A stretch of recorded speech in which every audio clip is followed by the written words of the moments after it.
bien aller. Bonjour tout le monde, bienvenue au Midi Conférence. Aujourd'hui, c'est le numéro 6. On enregistre la séance parce que personne s'est opposé à ce qu'on le fasse, donc on peut commencer l'enregistrement. Bonjour Justin, bonjour Théophile, je suis contente de Bonjour vous Fanny. voir. C'est des étudiants d'ici, fait que c'est des étudiants que je connais assez bien. On s'est connus pendant toutes les années de leur parcours, donc je suis vraiment contente puis fébrile de vous écouter parce que vous êtes deux personnes super intéressantes, fait que je sais que ça va être le fun. Ah, Alors, on a déjà décidé, là, c'est Justin qui va commencer, donc Justin, je te lance le micro. merci. Bon, ben, dans le fond, bonjour tout le monde. Je m'appelle Justin, je suis technologue en physio. Dans le fond, où est-ce que j'ai commencé un peu à penser à la physiothérapie? C'est quand j'étais au secondaire. Fait qu'au secondaire, je m'intéressais à plein de choses. J'ai fait des stages en secondaire 2, des stages d'observation, là, plus dans tout ce qui est kinésiologie, chiropratie aussi. Et finalement, après avoir fait plusieurs années de recherche, ben, dans mon temps à moi, de savoir qu'est-ce qui m'intéressait pour traiter le monde. Parce que je savais depuis que j'étais jeune que je voulais aider le monde. Fait que je me suis dit, peut-être c'est de la chiro, peut-être c'est de la kin, peut-être que c'est de la physio. Fait que finalement, après avoir fait tous ces stages-là, j'ai remarqué vraiment qu'avec de la physiothérapie, je pouvais toucher beaucoup de domaines connexes, autant dans le renforcement que dans l'entraînement, que dans la thérapie manuelle. Fait que je me suis dit, c'est vraiment de la physio que je veux faire finalement. Et mon père m'avait tout le temps dit depuis que j'étais jeune, Justin, si jamais tu vas perdre, ben, il disait ça comme ça, mais perdre ton temps à faire des études au cégep qui sont pas spécifiques à ton domaine à toi, ben là, ça se peut que tu saches pas quoi faire en sortant, tu pas un vrai métier en sortant de ton cégep. Fait qu'il dit: «Va au moins faire une technique, puis après ça, tu te redirigeras. De toute façon, c'est pas perdu. Ta technique, ça va avoir ton métier après, puis tu vas avoir beaucoup plus d'expérience que d'apprendre des calculs en sciences nat ou autres quand toi, tu sais que c'est de la physio que tu veux faire». Fait que j'ai dit: «Ben parfait, tu sais, je vais aller faire ma technique en physio». Puis là, mon objectif à moi, c'est sûr que c'était d'aller en physiothérapie à l'université et devenir physiothérapeute.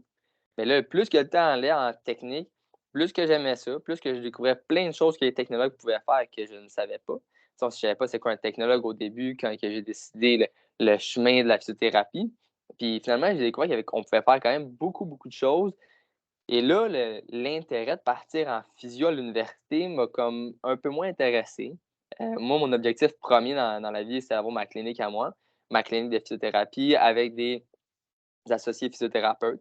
Fait que là, plus que le temps allait, plus que je parlais avec des personnes que je connaissais qui avaient des cliniques, mes parents connaissaient aussi beaucoup de personnes.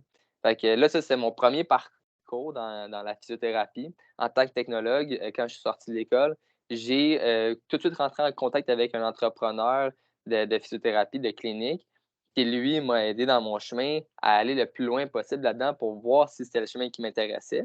Et en même temps, en connexe avec cette histoire-là de rêve de vouloir faire une clinique de physio plus tard, j'ai rencontré Théophile, qui est maintenant un de mes meilleurs amis. On s'est rencontrés en notre deuxième année de physio au cégep. Puis là, moi et lui, on est deux personnes qui voient tout le temps grand, qu'on est entrepreneurs dans la vie. Et peut-être rendu à la première année, si je ne me trompe pas, de mon travail en tant que tel, puis de son travail à lui aussi, il m'a amené l'idée de hey, on devrait faire un projet ensemble. C'est parfait, on va trouver un projet. Puis il venait avec une idée qu'on va la développer un peu plus tard, là, mais ça s'appelle l'électroguide. Fait qu'on avait l'ultrason qu'on faisait à l'école, puis on a tout le temps de la difficulté à bien faire le tracé de l'ultrason. Fait que de bien appliquer à un endroit très précis. Donc, je ne sais pas vous êtes rendu en quelle année ou quelle session au cégep en technique, mais il y a un nombre d'erreurs qu'il faut respecter. Fait que si jamais tu fais du 3 erreurs, donc c'est 3 fois une certaine mesure, et là, il faut vraiment que tu fasses juste 3 fois puis que tu ne dépasses pas. Fait que Théophile est venu avec la bonne idée de se dire hey, on va en faire une qui va vraiment guider c'est quoi 3 erreurs. Fait qu'un guide qui est en silicone, qu'on va pouvoir insérer la tête dedans et ensuite de ça, venir le passer l'ultrason pour qu'il soit encore plus précis. Fait que là, quand Théophile m'est arrivé avec cette idée-là, j'ai dit ben oui, c'est une super bonne idée. On est deux technologues, c'est certain qu'on va pouvoir le faire. Puis on a vraiment développé le plus possible cette idée d'entrepreneuriat-là. Puis là, c'est devenu une super belle compagnie qu'on a, qui est encore en développement. Ça va faire, là, Théophile, tu vas me corriger tantôt là, si j'ai pas raison, mais je pense que ça fait 1 an et demi ou 2 qu'on est sur le projet. Fait que, Ouais, c'est ça, 2 ans, ouais. thanks Théo, j'étais pas sûr. Mais sinon, c'est une entreprise on aime beaucoup. Et en tant que technologue, on peut le faire. On n'est pas limité de faire une entreprise si on le veut dans le domaine. Fait que, ensuite de cela, en parallèle avec cette histoire d'entrepreneur-là, moi, j'ai continué à développer le rêve clinique de physiothérapie. J'ai fait 5 cliniques de physio pour vraiment bien apprendre, quels étaient les challenges d'une clinique, quels étaient les points forts de la clinique et ça restait tout le temps la même, compagnie, fait que le même boss de Kinatex, en fait, que ça va rester. Le boss, il me disait tout le temps: «OK, on va te déplacer à telle place pour que je puisse aller aider», mais aussi que: «Oh, Fanny a une question». Hey, je me demande juste quand tu dis j'ai fait 5 cliniques, c'est que tu as Ouais, travaillé comme technologue, tu as oui, vu des patients dans ces cliniques-là ou c'est ouais. juste que tu as rencontré les dirigeants, mettons, de la clinique? Non, c'est que j'ai travaillé dans 5 cliniques différentes, dans mes 2 dernières années. Fait que je faisais à peu près 6 mois par clinique. Après ça, je rechangeais de clinique pour aller aider les autres qui en avaient plus de besoin. Et souvent, ces cliniques-là, qu'est-ce qui était le fun? C'est que c'était tout le temps des choses différentes qu'on voyait, des manières de faire différentes. Il y en avait qui étaient super bonnes des fois, puis il y a des petits points négatifs que moi, en tant qu'employé, je remarquais. Fait que j'aimais ça, pouvoir faire ça, pouvoir vraiment voir les points positifs, les points négatifs de chacune. Pour après ça, cette année, justement, je suis embarqué dans un projet à Coandeville, qui est mon projet en partie à moi, mais aussi à mes 2 associés. Fait que ça, on a commencé à développer la clinique ensemble, une clinique, on a parti de zéro. Fait qu'on n'a pas un studio avec nous, il y a pas un physio qui est là pour me filer des patients. C'est pas parce que je suis technologue que je peux pas avoir des patients privés à moi. J'ai trouvé une manière justement de pouvoir faire en sorte que les médecins qui ne me connaissent pas, je leur envoie un papier qui me remplit tous mes préalables. Après ça, ils me renvoient le papier. Puis tous les patients, là, j'ai un caseload de 12 patients depuis 2 mois. Avec mes 12 patients qui sont là, je les vois quand même une fois ou 2 par mois, dépendamment de leurs besoins.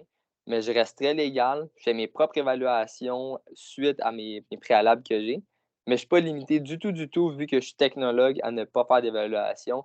Moi, je trouve qu'il y a même une belle liberté de ne pas être justement obligé d'avoir un physio avec moi, mais d'avoir des médecins. Fait que moi, j'ai des super belles libertés dans ce domaine-là. Je fais ma CSST aussi.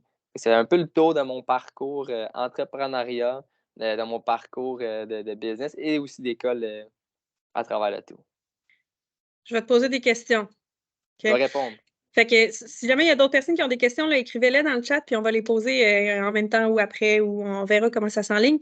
Euh, Moi, je me demande, dans le fond, avec 12 patients, si tu les vois 2 fois par mois, ça te fait pas un caseload qui te fait une semaine complète de travail? Est-ce que, dans le fond, le fait que tu es entrepreneur, ça comble des heures, tu travailles ou tu as une autre pratique à côté? Ouais, très bonne question, mais d'habitude, au début, vu qu'il fallait vraiment comme partir ça de zéro, j'avais mon 35 heures que je me faisais à moi avec tout le développement de l'entreprise, de clinique. Mais en la suite de cela, vu qu'il y avait un peu moins de temps qu'il y avait à mettre là-dedans, j'ai dit: «Moi, personnellement, on est 3 personnes qui sont dans le projet, je vais pouvoir me prendre un travail à côté qui est au CIUS». Fait que je suis aux soins à domicile en ce moment, à Coansville, au CLSC. Fait que je peux faire ça et de l'autre partie, continuer à faire grossir ma clientèle en clinique privée et avoir vraiment un bel équilibre entre les 2. OK.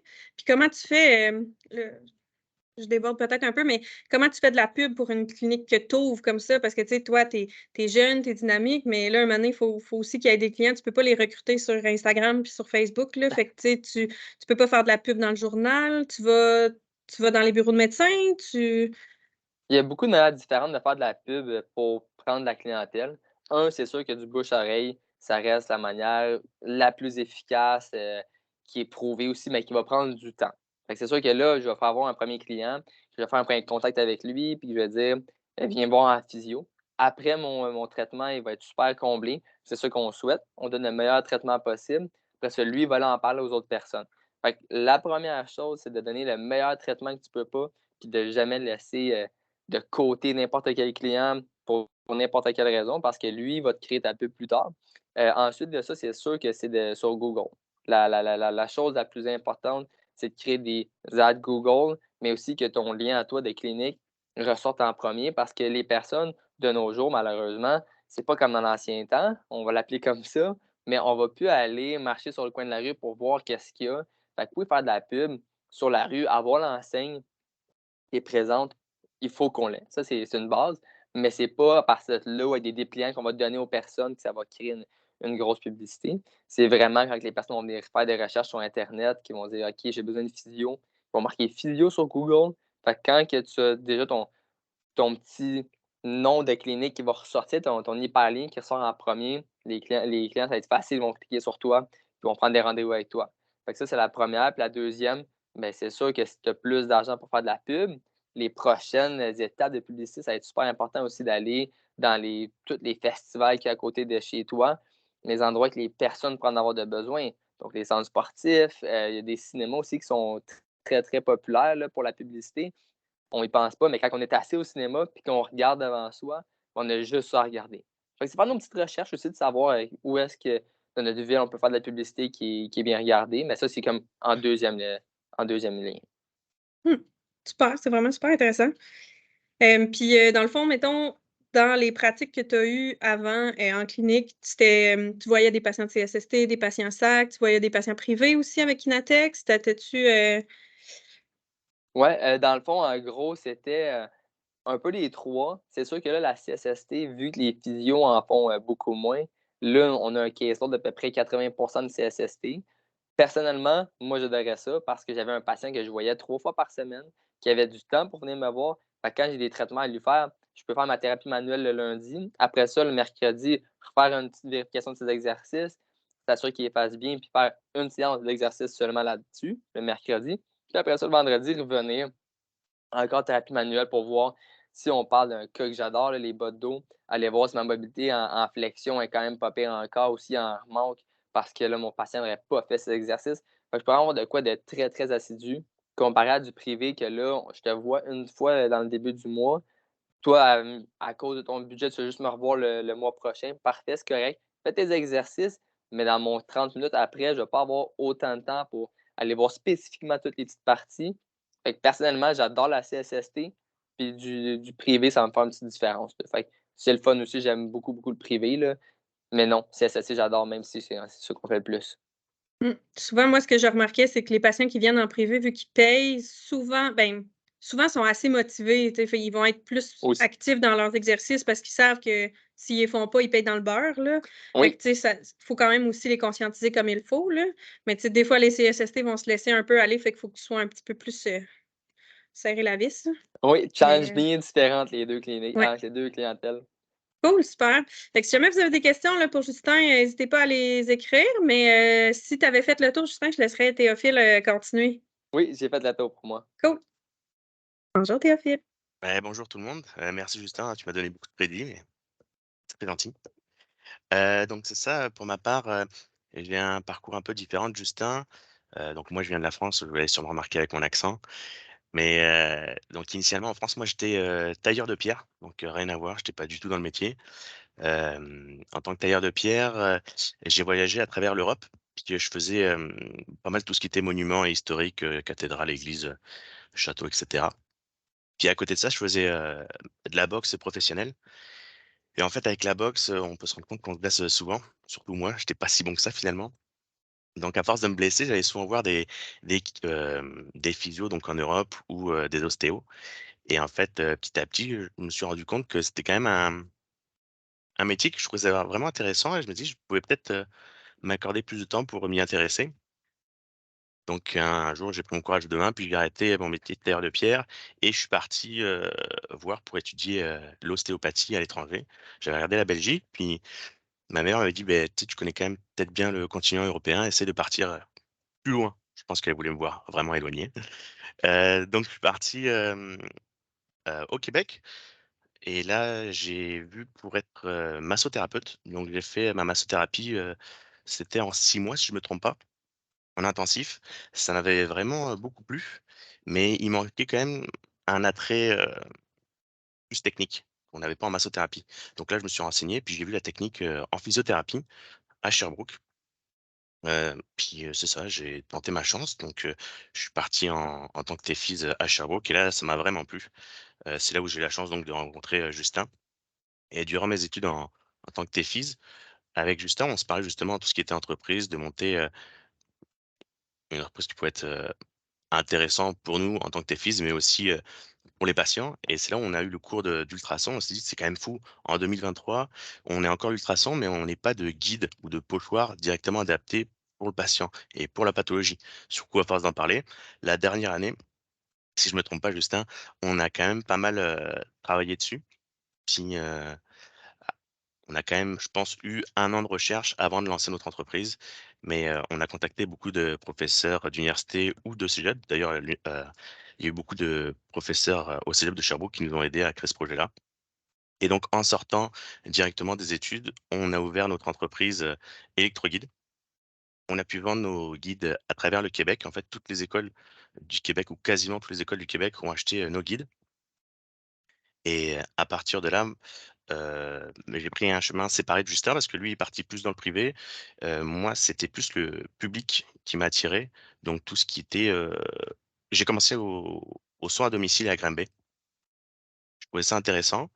Puis après, je suis parti en soins longue durée qui m'a vraiment plu et donc actuellement, je suis toujours en soins longue durée à Granby et en fait, durant ma pratique, du soin longue durée, on peut voir qu'il y a beaucoup d'équipements qui peuvent manquer ou autre en tout cas. Donc j'ai décidé d'ouvrir une autre entreprise pour vendre, des coussins en ergothérapie, heu, des coussins de mobilité pour les préposés.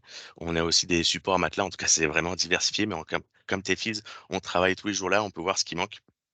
Donc c'est ça, j'ai créé une deuxième entreprise avec ça. Puis, vite de même, c'est pas mal ça. Actuellement, je travaille pour être, chef de service, donc c'est ceux qui dirigent, beh, le volet réadaptation, donc c'est nutritionniste, ergothérapeute, physiothérapeute, technicien en nutritionniste et technologue en physiothérapie. Qui Bah, je peux pas me tromper, mais à partir de mai dernier, j'ai continué aussi un peu l'université, avec des certificats. On a la possibilité en tant que technologue en physiothérapie de faire des certificats en gérontologie. Donc c'est ça, depuis, quelques mois maintenant, je fais ça, en plus de mon travail et des entreprises. C'est super intéressant. Merci.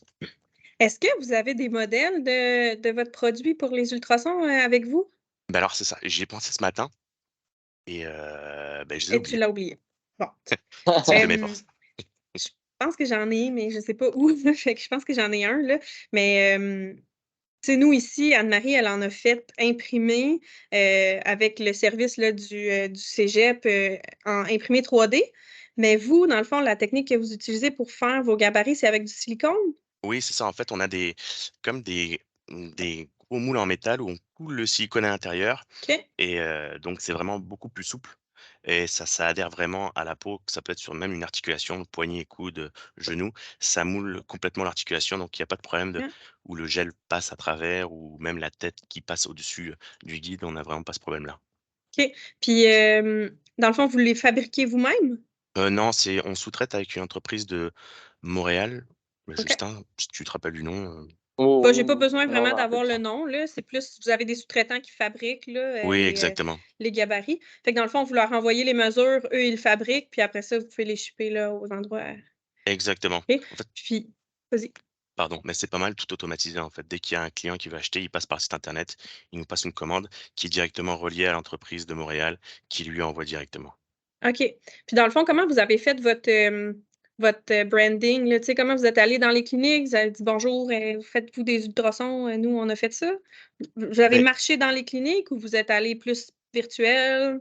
en fait, quand on a commencé, c'était pas mal la fin de covid, donc c'est vrai qu'on était pas mal plus virtuel. Puis comme on disait avec Justin, on le vend à travers le Québec, donc on pouvait pas se déplacer, mettons, en Gaspésie, après à Rouen-Noranda, on perdait beaucoup trop de temps, donc on est pas mal passé par virtuel.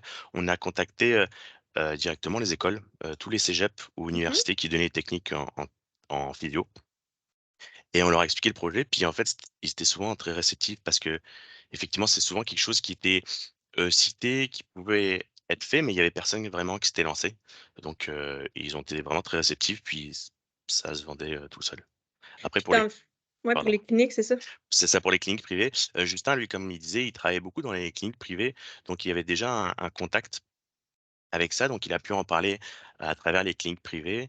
Puis, moi, dans mon cas, c'était pas mal plus le public, donc le CLSC, les RI, l'hôpital directement. Donc on s'est partagé un peu la tâche, comme ça. Mais C'est c'est d'y aller super. physiquement, puis leur expliquer, leur faire, une preuve physique directement, puis ça marche. Puis, quand tu, comme là, ton autre compagnie, je savais même pas qu'elle existait, donc c'est vraiment cool. Ouais, Ça, c'est plus comme ton instinct de patenteux, j'imagine, là, tu ouais, sais, comme qu'est-ce qu'on pourrait rajouter qui pourrait faire en sorte que ça pourrait mieux fonctionner. Mais là, un coup que tu as trouvé une idée, là, tu «Ah et là, ici, ça pourrait prendre tu sais, on pourrait mettre une rampe, on pourrait faire ci, ça». Comment tu fais pour avancer dans le projet? Tu sais, là, j'ai cette idée-là, mais là, il faut que tu la portes, c'est-tu légal? Faut-tu ah te oui, ouais, bien sûr. Mais oui, je connais je rien tiens à là-dedans. préciser que tout est légal, Oui, oui, mais en fait, pas de c'était doute. pas non, mais le premier produit, c'était une vidéo que j'avais vue passer sur, Instagram, donc rien à voir. Mais Mmh. c'était, dans un pays asiatique où il y avait comme une espèce de coussin, qu'on pouvait mettre sous le résident et pour l'aider à tourner et j'avais vu ça sur la vidéo, je fais: «Ah, c'est bien génial comme, bah, comme idée» et j'avais un ami qui travaillait au Japon en tant que physio, puis je l'avais contacté avec, ce modèle-là. Il me dit: «Oui, exact, ça existe» et il m'avait donné le nom de la compagnie. Donc j'avais vu avec le CIUS si je pouvais en commander et malheureusement, on peut pas faire des commandes à l'étranger, ça marche pas comme ça. Donc à ce moment-là, ce que j'ai fait, c'est que je les ai contactés, puis j'ai pris exactement le même produit, ils me l'ont envoyé. Enfin bon, je l'ai commandé, personnellement, j'ai pris le même produit et je suis allé voir les entreprises québécoises pour qu'ils reprennent la même chose. Comme il n'a pas été breveté à l'international, légalement, j'avais le droit de le reprendre. Donc je suis OK. allé voir une entreprise québécoise avec toutes les normes, du Québec et du Canada pour que ça marche dans les systèmes hospitaliers. Comme il faut savoir on peut pas mettre n'importe quel matériel, dans le système hospitalier. Donc une fois que ça a été fait, Heu, on l'a produit en grand nombre, puis ça après je me suis déplacé, dans le CIUS de l'Estrie, pour les vendre et j'ai essayé directement, m'allier avec tout ce qui était le PDSP actuellement qui est plus le PDSB, pour des normes plus ergonomiques pour les préposés, pour essayer de le Mmh. vendre à la plus grande échelle. C'est vraiment C'est ça. cool. Fait que c'est approuvé Ouais. Santé Canada, Oui, comme ça, les compagnies puis là, ben, tu peux pas te le faire voler cette idée-là parce que là, heu, c'est toi qui l'as breveté. c'est ça. Avec Justin, on a eu la première entreprise qu'on a créée, on a eu vraiment des grosses recherches au niveau des brevets. C'était vraiment compliqué. Je pense que c'était entre nous, Justin, je pense que c'était vraiment la partie la plus compliquée. Mais c'est ça. Donc une fois qu'on a compris, il faut lancer le brevet qui est assez long. C'est un processus assez long, coûteux, mais une fois que c'est breveté, c'est plus sécuritaire pour nous. Puis là, Faut vous pas êtes rendu s bon, fait que vous savez comment breveter C'est ça, les c'est ça. articles. Super, cool.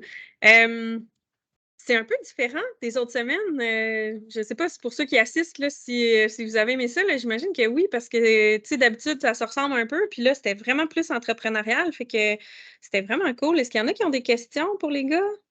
On voit un beau Ma foi. thumbs up, l'écran qui arrête pas Merci. de bouger, je comprends pas les filles pourquoi ça bouge de même, mais en tout cas, c'était, dynamique.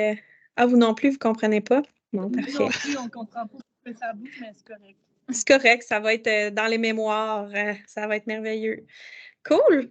Les gars, avez-vous d'autres choses à nous raconter? Ça ressemble à quoi, Théophile, une journée dans ta vie au CIUS? C'est au CIUS? Osius? Non. Ouais, ouais, c'est Ouais, au Osius, CIUS. une journée classique, il y a pas vraiment de routine, mais en soi, parce que j'ai pas non plus vraiment d'horaire, on va dire théoriquement, j'arrive à 8 heures, je finis à 17h30, mais ça peut arriver des fois, je peux commencer à 5 heures le matin parce qu'on m'a appelé en urgence, la nuit pour un patient qui a chuté ou je peux arriver à 10 heures le matin parce que, le soir j'ai fini tard. Sinon après, les infirmières ou les préposés me font un petit topo de ce qui s'est passé dans la journée. Je priorise mes références, puis je me déplace directement voir les patients pour voir comment ça a été. Je fais le topo avec les équipes. Ça Mmh. ressemble pas mal à ça. Sinon, je donne aussi des formations pour les aides de service et préposés. Donc, je les forme, excusez, je sais pas si vous entendez? Oui. Là, c'est bon. Ça ressemble pas mal à ça, donc on donne des formations à côté et sinon il y a beaucoup de réunions. Il y a beaucoup de quoi? De réunions, Réunions, OK. c'est ouais Faites des réunions multi avec les autres professionnels par rapport aux et patients? par rapport aux patients, puis aussi, avec la profession, on a des réunions de technologues, à travers, la Pommerais et la Haute-Yamaska pour voir s'il y a des choses qu'on peut améliorer, des formations qu'on peut suivre. Mmh. Ça ressemble pas mal à ça, je dirais. Avez-vous fait de la formation continue? Je pose la question aux 2. Depuis votre, fin de cégep, là, vous avez fait des formations continues? Justin, si tu veux, tu peux y aller. Ouais, ben, dans le fond, moi, j'ai fait beaucoup de formations continues en orthopédique parce que j'ai été plus en clinique privée, là. Fait que non, j'ai pas vraiment fait de formation continue gériatrique. J'ai fait ma thérapie manuelle, j'ai fait, membre sup, membre inf, vertébrale. Je pense que pour la première année, c'était pas mal ça. Parce que c'est des grosses formations quand même de Mmh. c'est du 40 heures, 38 heures, je pense, par formation. Puis la Oui. vertébrale, ben, c'est le double. Fait que c'est comme mes 3 grosses formations de début pour être vraiment comme au top de ma game dès le début, en orthopédique, là, mais ouais, c'est pas mal ça. Cool. Toi, Théo, tu as fait tes formations. Ben, vu que tu es allé à l'Uni pour En ça compte comme tes gérontologie. formations continues, Ouais, c'est ça? exactement. Mais comme j'ai OK. commencé moi le mai dernier, pardon, j'avais déjà fait quelques petites formations sur le cupping, tout ce qui était ventouse Oui, OK. thérapeutique. J'ai fait aussi l'équilibre avec les personnes âgées. J'ai fait Parkinson. De test, c'était pas mal ça. Mais sinon, Mmh. là, j'en fais pas plus comme avec l'université, ça me prend quand même le reste de mon temps. Ah non, je comprends tout à fait. Une dernière question, est-ce que tu utilises encore ta massothérapie dans ton quotidien? Parce que tu as déjà travaillé ici comme massothérapeute, Oui, mais est-ce exact. que c'est quelque chose que tu pratiques encore, quelque chose que tu voudrais continuer de pratiquer éventuellement? Ou tu as vraiment mis ça de côté parce que ça t'intéresse moyennement plus, tu plus de temps? En fait, j'ai arrêté de travailler comme massothérapeute vraiment. Je fais toujours de la massothérapie, mais du bénévolat en fait avec les personnes en situation de handicap moteur et sclérose en plaques. Wow! Mais sinon, le métier en tant que tel, non, c'est vraiment juste du bénévolat.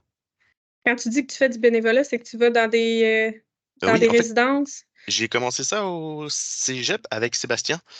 Il nous avait fait, je pense en dernière année, Justin, pareil, arrête-moi si je me trompe. En dernière année, il nous fait rencontrer une personne, Oui, heu en situation, d'handicap et en c'est fait, intervention contextuelle. c'est ça. Merci Fanny.